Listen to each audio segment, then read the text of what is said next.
বিশ্বের সবচেয়ে আলোচিত প্রজন্ম জেনারেশন জেড। তারা প্রযুক্তি নির্ভর, আত্মনির্ভরশীল, গ্লোবাল সিটিজেন। তাদের সামনে সীমানা, ধ্যান ধারণা কিংবা পুরনো নিয়ম নীতি তেমন কোনো বাধা নয়। তারা দ্রুত শেখে, দ্রুত সিদ্ধান্ত নেয় এবং বাস্তবমুখী চিন্তায় অভ্যস্ত। তারা ক্ষমতাকে ভয় পায় না, বরং প্রশ্ন তোলে কেন কোনো কিছু ঠিক মতো চলছে না। বিশ্বের বিভিন্ন আন্দোলন থেকে শুরু করে আমাদের দেশেও তারা নিজেদের উপস্থিতি স্পষ্ট করে তুলেছে। তারা শুধু প্রযুক্তি বা শিক্ষায় দক্ষ নয়, বরং ন্যায় বিচার ও পরিবর্তনের জন্য লড়তে জানে। তাদের বুদ্ধিবৃত্তিক স্বচ্ছতা ও নৈতিক দৃঢ়তা আগের প্রজন্মের মতো আপোষ করতে শেখায়নি।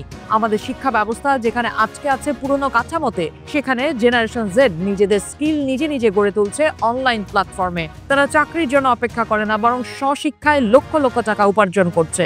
কিন্তু তাদের কাছে শুধু অর্থই সব নয়, তারা বিশ্বাস করে ন্যায় বিচারে, আর যখন অন্যায় দেখে তখন চোখ বন্ধ করে থাকতেও পারে না। সাম্প্রতিক আন্দোলনে নিহত ছাত্রদের দিকে তাকান। তারা সবাই দক্ষ, মেধাবী, স্বশিক্ষিত, আত্মসম্মান বোধ সম্পন্ন। তাদের কেউ আন্দোলনে এসেছিল বন্ধুর জন্য, কেউ ন্যায় বিচারের জন্য, আর কেউ শুধুই প্রতিবাদের অধিকার রক্ষা করতে। তারা জানতো রাষ্ট্র ভুল করছে, আর রাষ্ট্রকেই সেটা সংশোধন করতে হবে। জেনারেশন জেড সরাসরি কথা বলে, ঘুরিয়ে পেঁচিয়ে কথা পছন্দ করে না। তারা ব্যবস্থা বদলান বা বদলানো না গেলে সরে যান, এই এক লাইনে নিজেদের অবস্থান পরিষ্কার করেছে সব সময়। তারা রাজনীতি নিয়ে মাথা ঘামায় না, কিন্তু রাজনীতির অন্যায় মেনে নেয় না।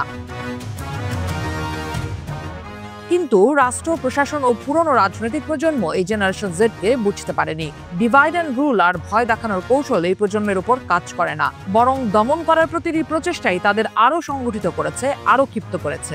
এই প্রজন্ম চোখে চোখ রেখে কথা বলে। তাদের সামনে ক্ষমতাধর কেউ নতজানু না হলে বরং ক্ষমতা হারায়। তারা প্রশ্ন তোলে, বিশ্লেষণ করে, সমাধান চায়, আর যখন পরিবর্তন আসে না, তখন নিজেরাই সেটার জন্য রাস্তায় নামে। রাষ্ট্র যদি সত্যিই আধুনিক হতে চায়, ভবিষ্যতের জন্য প্রস্তুত হতে চায়, তবে জেনারেশন জেড এর মনোভাব, তাদের চাওয়া পাওয়াগুলোকে বুঝতে হবে। এই প্রজন্ম ক্ষমতা চায় না, কিন্তু ক্ষমতাকে সঠিক পথে পরিচালিত করতে চায়। বাংলাদেশের ছাত্ররা বারবার রক্ত দিয়ে মুক্তি এনেছে, এবার তাদের মুক্তি দিক।